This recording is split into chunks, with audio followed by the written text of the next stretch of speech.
right, how about a pitcher under 8K, Matt? More options here.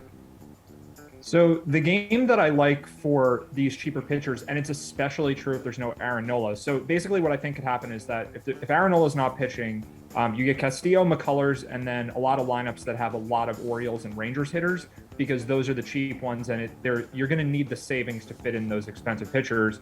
Even if Nola's pitching tonight, that might be the case. So I think getting your leverage there and playing Glenn Otto or Zach Lowther is kind of the way to go. Both of them, I think, are pretty substantially underpriced.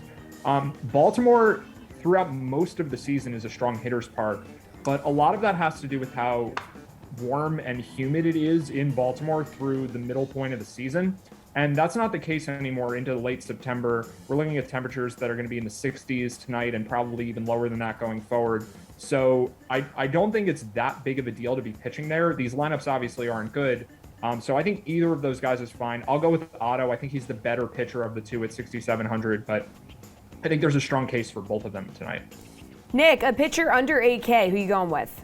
I'm actually in lockstep with Matt on this one, as Glenn Otto is going to be the guy. And I know he's gotten rocked his last two starts, but this is a guy who's not a fly ball pitcher. I think he gave his first MLB home run. It was his last start that he did that. He's only given up one inning. And again, I know the start before that he still didn't do well, but we're not worried about fly balls with this guy necessarily at Camden Yards. And then when you look at the Orioles too, like I know they've been like decent. They're better at home against right-handed pitchers than on the road, but they're still not, like, they're middling at best against right-handed pitching. But when you look at their K rate, there is strikeout upside for Otto tonight. They have the fourth highest K rate against right-handed pitching this month.